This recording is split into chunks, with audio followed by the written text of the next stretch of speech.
Hello, happy Monday, everyone. I am Rita Ernst. I am the author of Show Up Positive right here in the corner today. And this is the Monday Minute. Thank you so much for joining me today. I'm very excited to have you with me because we're going to talk about something that is a little broader than just the workplace.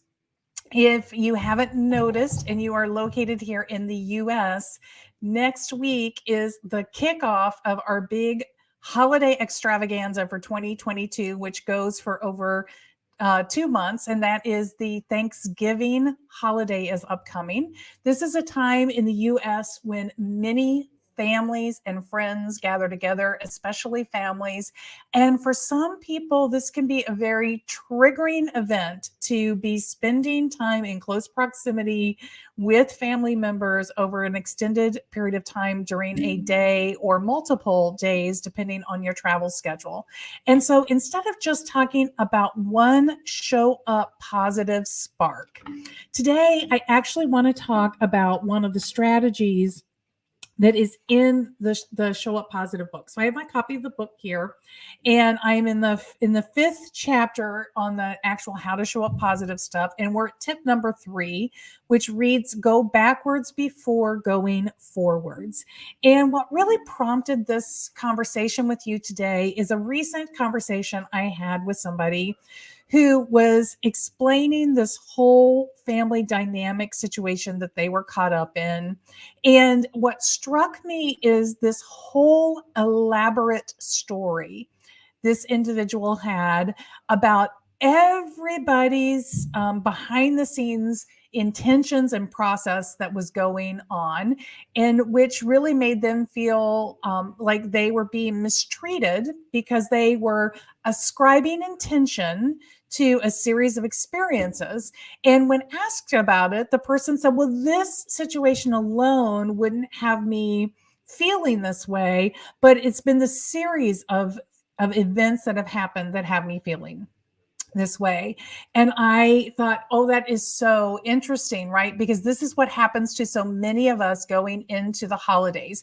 We go in with defenses up because we have strung together a series of experiences that really put us on the defensive and have us preparing for this anticipated tension or conflict to emerge. And so in the description, I've linked in for you to read the step-by-step breakdown that I shared with my email list. And if you want to join that email list, it's easy to go to igniteextraordinary.com, scroll about halfway down the page, and there's a place to say I'm in for the email list. And when you get the email to confirm, just confirm that you want in, and then all you get is one email a week from me on Mondays that shares Show Up Positive words. But that's kind of a quick aside.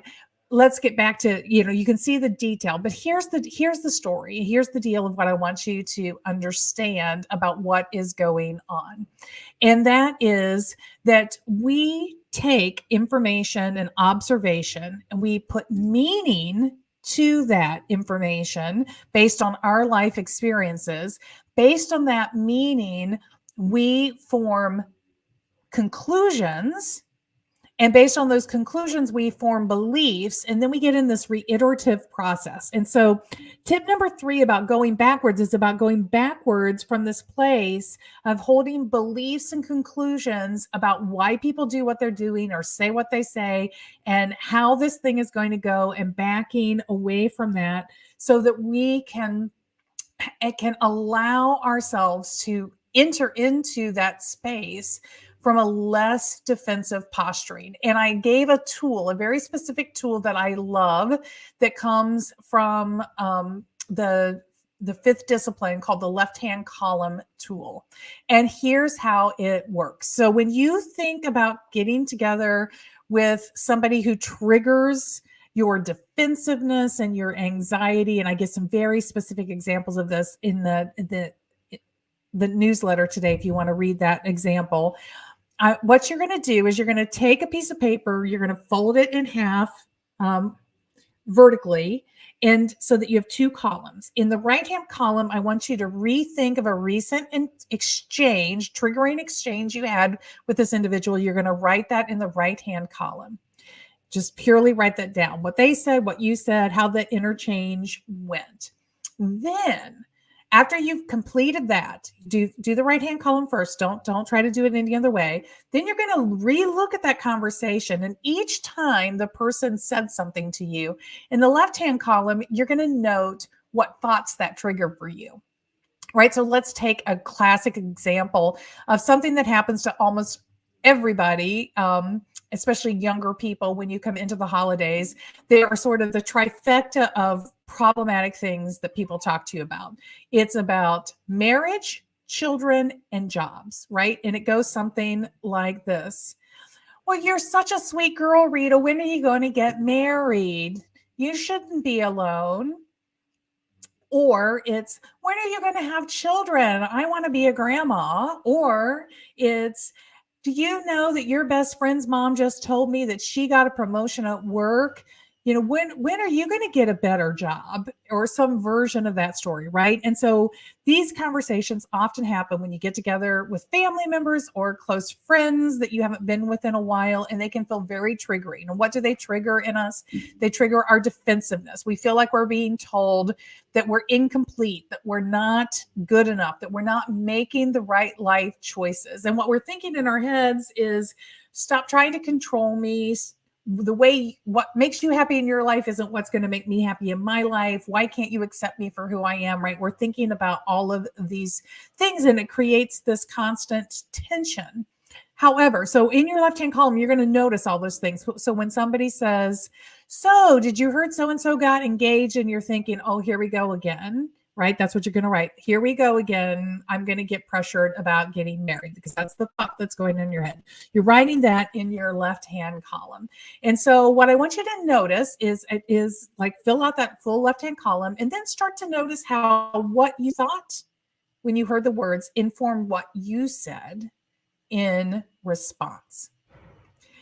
And what we're going to want to do is, we want to challenge our thoughts in our left-hand column. So we're working on mindset. So if we went into that same conversation with the mindset that this is a person who cares deeply about me, who wants me to be happy and successful and have a full and fulfilling life, and to be as good as theirs is, and maybe even better than what they created. However, this person lived a roadmap to their happiness, or a roadmap that didn't lead to their happiness, and therefore they're ascribing solutions to me based on their experiences that I don't have to accept, other than to know that those are coming to me from a place of good intention. And so how am I going to respond when they're offering me their good intention? That is something I'm not willing to adopt, right? And so now you start looking at, when they say something like this, what's a different thought you could have that would lead to a different response? So for example, when you get the, well, when are you going to have children conversation, you could have the thought, this person is really excited to see me raise children, because raising me was such an important part of their life. And isn't that such a lovely act of love? And then you might say something like, I'm so happy that raising me has brought you so much joy. And I appreciate that you want me to share in that joy with children of my own. And at some point in time, I might make the choice to do that. It's just not right now. Right? So you would just change the conversation a little bit. So this is what I'm offering to you this week, because next week you're going to be crazy busy getting ready for Thanksgiving holidays, especially if you've got to make food to take and prepping everybody if you're traveling. So this is the week. This is the week to really plan, think about what are the conversations that are coming up that are going to trigger you, that are going to make you feel conflict or disconnected, that you're dreading, and actually start to plot them out using the left-hand column methodology, and start working on the mental mindset that you want to be in going into next week and into those conversations, so that you can be true to your show up positive moment instead of reacting to the triggering that is happening for you. Does that make sense? Are you with me? So we're going to practice. We're going to work on our mindset and really work on thinking that through now while we have clean and clear space to do that before we are in the hectic. That is my invitation to you for your Show Up Positive act this week. It is a very important self-care act that you're going to work on to get yourself ready for that. Thank you so much for joining me today for the Monday Minute. If you are here live, I didn't invite you earlier. I know I got some people in the comments. Let me flip over and say, feel free to come and into the comments and ask questions. Let me know you were here on replay. And good luck with the left-hand column. Again, if you want a more specific description on how to do that process, the link is in the details. Everybody have a wonderful week. Thank you for being here. I'll see you again next Monday. Bye.